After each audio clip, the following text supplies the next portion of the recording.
Papo Literário. Apoio cultural Júlia Dumont. Moda, festa e casual. Oi, gente! O Papo Literário de hoje está sendo apresentado aqui da Casa Juvenal Galeno em clima de festa.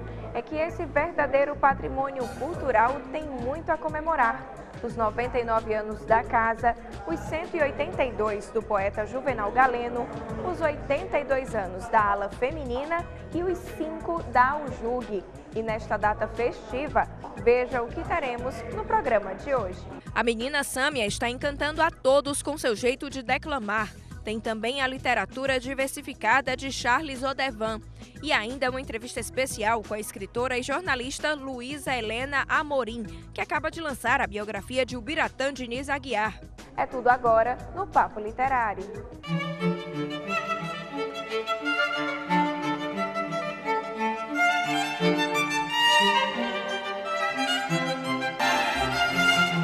Muito bom ver que o cordel vem ganhando força nos últimos anos e, além de ser considerado patrimônio cultural, conquista cada vez mais o amor das crianças. Entre elas, a menina Sâmia Abreu, que declama cordéis com muito talento. A Lei Maria da Penha está em pleno vigor. Não veio para prender homem, mas para punir agressor. Pois de mulher não se bate, nem mesmo como fogo. O que dizer de uma menininha que declama assim? Chamando a atenção. E onde ela chega, pronto. Sâmia Abreu vem encantando o público de vários lugares com a desenvoltura que tem para declamar. Filha de professora, a menina seguiu os hábitos dos pais logo cedo. Meu marido gosta muito da literatura, como eu também, né? Aí ele gosta muito do cordel, ela escutou, disse, pai, eu aprendo. Aí ela aprende. Com 3 dias ela estava declamando cordel, de 30 estrofes. A violência doméstica tem sido uma grande vilã. E por ser contra a violência desta lei, me tornei fã, para que a mulher de hoje não seja uma vítima amanhã. Toda mulher tem direito a viver sem violência. É verdade, está na lei, que tem muita eficiência para punir o agressor e a vítima da assistência. Sâmia adora ler e tem seus ídolos no cordel. Braulio Bessa, Amazã e Tios Pati. Você me gostou muito de leitura, até na escola, né, ela sempre ganhou medalhas por ser a aluna que pega mais livros, né, na biblioteca da escola. Está no artigo 1º que a lei visa coibir a violência doméstica, como também prevenir com medidas protetivas e ao agressor punir. Já o artigo 2º desta lei especial, independente de classe, nível educacional, de raça, etnia e opção sexual, de cultura e de idade, de renda e religião, todas gozam dos direitos, sim, todas, sem exceção, que estão assegurados pela Constituição. Mesmo tendo toda essa habilidade, ela é uma criança como todas as outras. Também tem a parte dela da infância, de criança, né, de brincar. E Sâmia dá até dicas para quem deseja ser declamadora. Importante é quando você for declamar um cordel, não só se você for, tudo bem decorar, mas quando você for decorar ou fazer, você vai ter que entender, você vai ter que fazer os gestos e tudo, não só decorar, como também entender. Na prática, o que ela sugere fica assim. Já estão assegurados pelos direitos humanos. A lei é mais um recurso para corrigir outros danos. Por exemplo, a mulher, antes da lei existir, apanhava e a justiça não tinha como punir, ele voltava para casa e tornava a agredir. Com a lei é diferente, é crime inaceitável. Se bater, vai para a cadeia. A agressão é intolerável. O Estado protege a vítima e depois pune o responsável. No final de cada apresentação, os pais só têm um sentimento. Estou muito orgulhoso com isso. E não é para menos, né? Quem diz o livro de cabeceira de hoje é o Iver Lima, curador da exposição O Ordinário Rafael Sica, que está em cartaz na Caixa Cultural Fortaleza. Confira a dica literária dele. O que eu curto muito, que me marcou, foi o Vida Boa, do Fábio Zimbres. É um livro somente de tiras de um personagem durante um dia. Ele consegue, de maneira muito criativa, desenvolver todo um livro somente com um dia desse personagem. Eu acho um dos melhores livros de quadrinhos do país. Fortaleza foi sede do primeiro Encontro Nacional de Agebianas.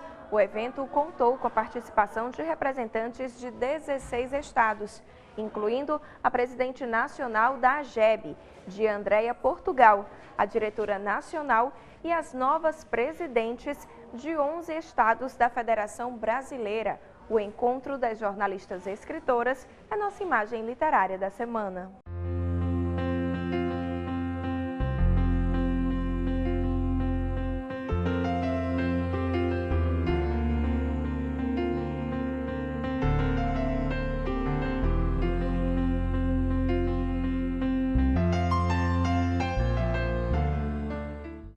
Recebemos um exemplar e um convite para o lançamento do livro Diariamente com a Bíblia Sagrada, organizado pelo escritor Gonzaga Mota, no Náutico Atlético Cearense. Manhã de autógrafo das 9 ao meio-dia. Parabéns pela publicação e obrigada pela participação no programa, Gonzaga. E se você deseja se comunicar com a gente, anote aí o nosso e-mail: papoliterário@tvceara.ce.gov.br. O endereço é Rua Oswaldo Cruz, 1985, bairro Aldeota, Fortaleza, Ceará. CEP 60125048 e o telefone é DDD 85 3101 3125. No próximo bloco, você confere uma entrevista especial com a jornalista e escritora Luísa Helena Amorim sobre seu mais novo trabalho biográfico. A gente volta já.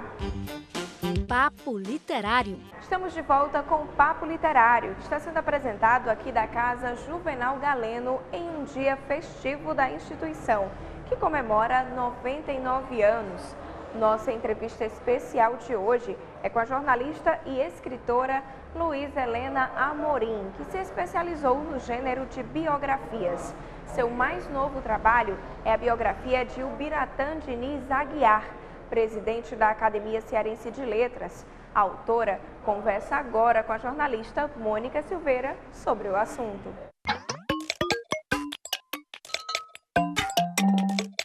Senhora, é um prazer muito grande receber aqui no Papo Literário a Luísa Helena Amorim, jornalista, escritora, que vem se destacando como biógrafa, nossa amiga aqui querida, que está com uma biografia bem importante, de uma figura ilustre, Ubiratã Diniz Aguiar, ministro do TCU, escritor, compositor, são várias facetas dele, né?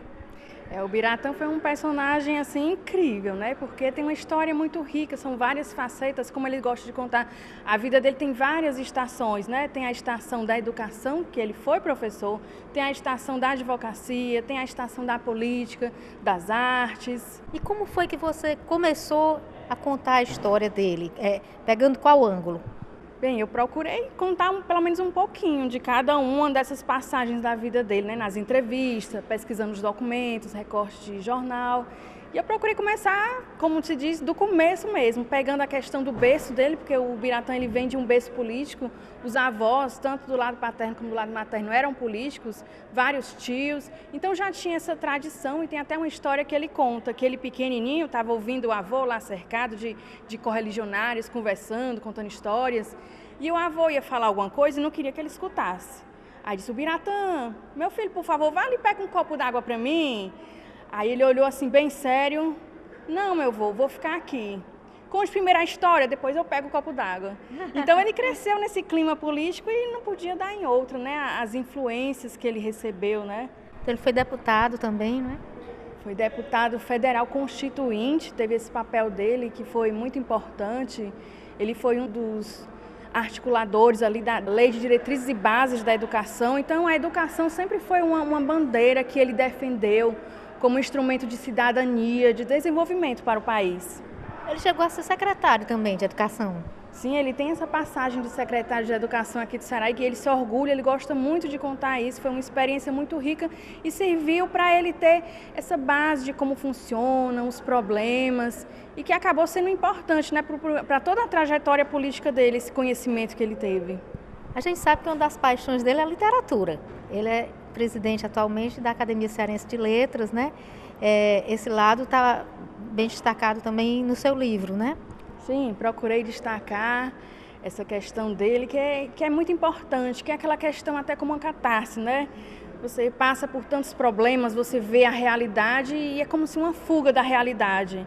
Escrever as poesias, né, e que acabaram, né, se transformando em música. E eu até conto essa história também no livro, que foi graças ao cantor e compositor Fagner que ele resolveu mostrar as poesias dele. Porque até então ele escrevia em papéis, guardanapos, ia guardando na gaveta, dentro do envelope, e não tinha essa coisa de mostrar para as pessoas, era meio tímido. E um dia o Fagner tomou conhecimento disso, gostou e incentivou ele não só a publicar os livros de poesia, como investir também na composição de músicas, porque a poesia dele tem muito essa questão da musicalidade.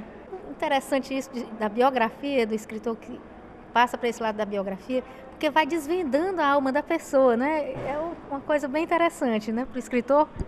Bem, pelo menos a gente tenta, né? Porque é muito difícil você conseguir aprender uma vida, aprender todas as facetas, os fatos. E eu até digo na apresentação do livro que, na verdade, é o recorte. Foi como eu enxerguei o Biratã. Talvez outras pessoas vão sentir falta de algum fato, de alguma história, mas o que eu consegui aprender foi isso. Tá aí um apanhado, né? Para a posteridade, né? Para que as pessoas saibam o que ele construiu enquanto homem público, né? Essa pode ser uma dica para quem quer escrever biografia, quem quer ser biógrafo, procurar dar o seu olhar. Sim, o biógrafo ele sempre dá o seu olhar.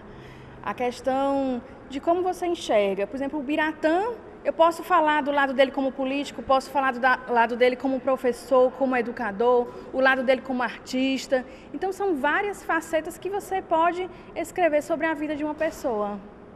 Você já fez quantas biografias?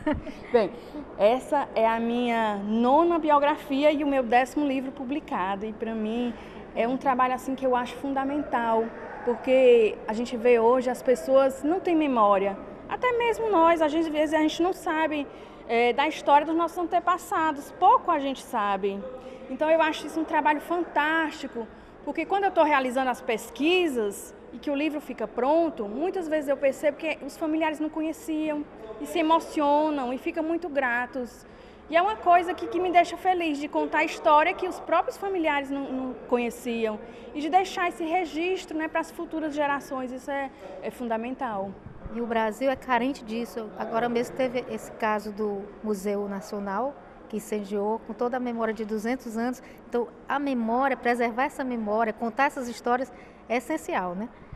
É essencial. E um ponto interessante, talvez por eu ser jornalista, ter sido repórter, eu gosto de entrevistar gente que ainda está viva, porque eu acho que é a principal fonte das informações, das histórias. Tem biógrafo não, que prefere escrever sobre pessoas que já não estão mais aqui. Mas eu gosto desse contato, de ouvir, de me emocionar junto, de ouvir as histórias, porque o repórter também tem muito isso, de saber ouvir.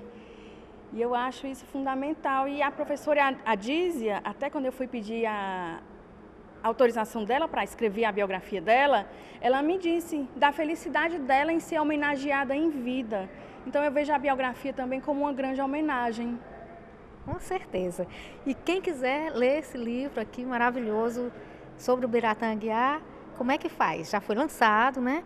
Isso, já foi lançado. Por enquanto está lá na livraria da Editora Prêmios. Quem quiser adquirir, conhecer mais um pouquinho, né, dessas várias histórias do ministro. Tem o site da Prêmios também, né? A pessoa pode procurar no site. Isso, a editora tem a sua venda online, né, de livros. Online é física também. Maravilha, eu achei muito bonita a edição, muito bem diagramado. Parabéns, foi um grande prazer ter você aqui com a gente novamente. Obrigada. Eu que agradeço a atenção, tá falando um pouquinho dessas histórias, são muitas, né, mas o tempo é meio reduzido. Mas eu espero que vocês leiam a biografia e gostem.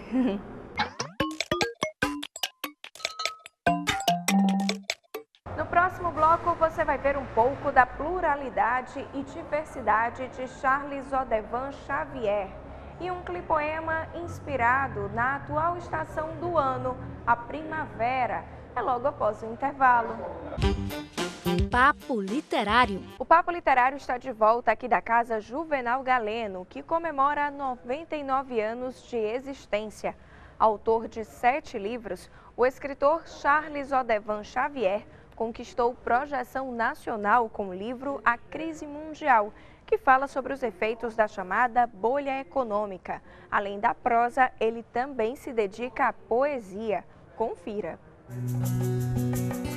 Charles Audevin iniciou na arte da escrita ainda criança. Com 12 anos de idade, quando aprendi os rudimentos da escrita, do código da língua, eu passei a escrever pequenos diários. Mas a minha estreia no mundo literário mesmo foi em 2014 com a publicação de um livro pela Clube de Autores, um site de autopublicação. Graduado em letras, desde então vem passeando pelo mundo da prosa em diferentes gêneros. Conto, crônica e ensaios, que eu publico nesses 3 gêneros. Eu tenho contos de macumba e assombração, que eu fiz dentro do estilo, né, da escritura de um livro de contos de terror, e o monólito Contos e Crônicas, que eu mexo com 2 gêneros textuais, os contos e as crônicas, mais urbana, mais caótica, que eu pego os cenários das grandes cidades, trabalho basicamente isso. E esses 2 também estão na Amazon. O livro de mais sucesso que Audevin escreveu foi A Crise Mundial, entrevista anotada de Robert Kurz. A Crise Mundial, entrevista anotada de Robert Kurz, é um livro em que eu pego o paradigma da crítica categorial do valor de associação para analisar, através das premissas desse paradigma, a crise financeira que iniciou com o estouro das bolhas financeiras em 2008, que está provocando no mundo todo, no planeta inteiro, uma retração econômica, uma retração de consumo e fazendo com que a economia não cresça mais. E, segundo a premissa desse movimento, isso sinalizaria o colapso do sistema capitalista. Com a linguagem acessível, o livro traz também exemplos para os leitores. Os estados já não arrecadam mais como arrecadavam, né? E, às vezes, seja o prefeito, seja o governador e, às vezes, até o presidente, ele fica pensando, bom, ou eu pago a folha de funcionários no final do mês, ou eu pago os fornecedores. Ele não sabe o que fazer devido à crise de arrecadação que está tendo. Por causa do quê? Desde essa crise financeira mundial, iniciada com o estouro das bolhas financeiras em 2008 nos Estados Unidos. E esse livro também traz propostas sobre essa crise. Propõe uma reflexão para as pessoas se apropriarem desse conhecimento, para refletir que tipo de sociedades elas querem. Se elas querem uma sociedade dentro dos marcos do sistema capitalista, ou uma coisa que esse paradigma, a crítica do valor de associação, chama de a sociedade da emancipação humana, que seria um modelo que nem é capitalista nem é socialista, é um modelo que ainda não foi experienciado. Além da prosa, a literatura de Audevin também inclui a poesia. Eu tenho um jornal chamado Flor Futura, que eu tenho meus poemas nesse jornal.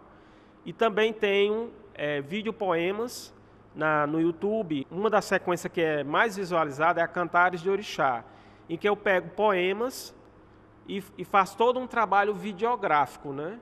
Cinematográfico em cima daquele texto poético, né? Seja um texto polimétrico ou metrificado, seja com que forma fixa ele for, se uma forma livre, forma branca ou forma mesmo polimétrica, metrificada, e que, por exemplo, no caso do Cantares de Orixá, eles versam sobre essa deificação da natureza que os africanos e urbanos da África Ocidental fizeram através dessa figura dos orixás. Aí tem bem uns 7. E eles são muito visualizados. Tem inclusive um deles, que é o Cantares de Orixá, Canta Ossan, que tem 34 mil visualizações no YouTube. Evocar o Criador que vive no céu e acima dele, em todas as partes e em parte alguma. Sua grandeza não cabe em templos, altares ou ocas.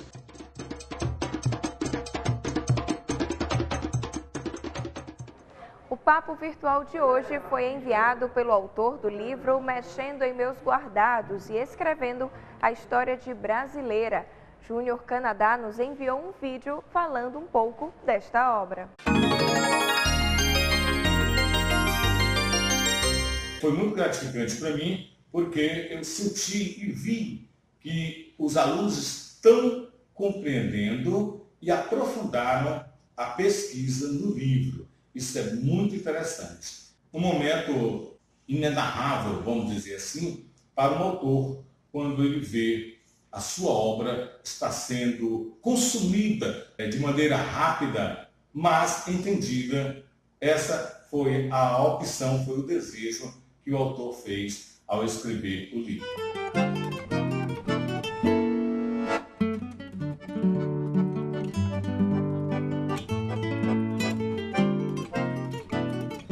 Eu, de modo carinhoso, agradeço aos meus amigos pela compra do livro, aos amigos pelo apoio, divulgação do livro, também aos amigos da mídia local, estadual, a escrita, televisiva, radiofônica, como também, de maneira carinhosa, eu agradeço à TV Ceará, mais precisamente ao Papo Literário, do qual está me dando essa oportunidade desse apoio cultural. E a minha prima, Francisca Menezes, que foi através dela que eu consegui o contato com você, Mônica, e com vocês do Papo Literário. Meu muito obrigado, um abraço e até uma próxima.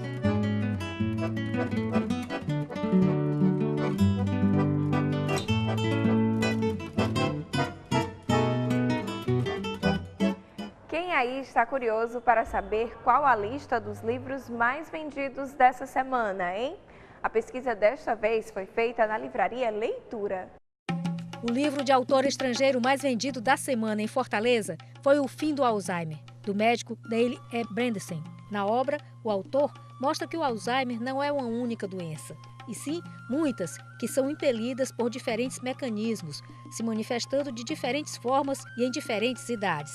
Na publicação é apresentado um programa detalhado com maneiras de reequilibrar mecanismos do corpo, ajustando fatores do nosso estilo de vida, como nutrientes, níveis de hormônio, estresse e qualidade do sono. Já o livro nacional mais vendido foi Me Poupe, de Natália Arcuri. A autora, que é jornalista e ficou conhecida em todo o país por conta do sucesso do seu canal de vídeos com dicas de como economizar dinheiro, agora lança esta publicação, que tem como proposta ajudar os leitores a poupar e evitar compras compulsivas, seguindo os 10 passos para nunca mais faltar din-din no seu bolso. E o livro de autor cearense mais vendido foi Poesia que Transforma, de Braulio Bessa. O autor, natural de Alto Santo, interior do Ceará, conquistou o público com seu primeiro livro de poesias. Agora emociona os leitores com mais 30 dos seus poemas, que tanto têm encantado os brasileiros. O livro é ilustrado pelo artista baiano Elano Passos e traz depoimentos de fãs de todos os cantos do país. Estamos na estação do amor, a primavera, quando as flores desabrocham e o mundo fica mais colorido. Nosso clipoema de hoje foi inspirado nos versos de Divina Primavera, de Elias Akhenaton. A narração é de Alexandra Souza.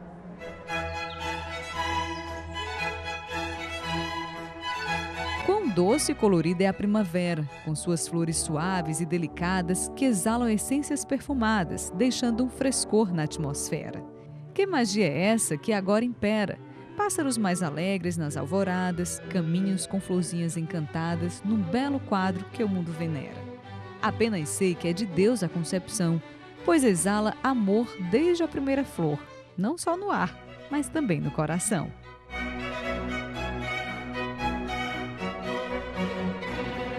Com esses belos versos, encerramos o Papo Literário de hoje. Esperamos que vocês tenham gostado de mais uma edição que preparamos especialmente para você que é apaixonado por literatura. A gente volta a se encontrar no próximo sábado. Até lá!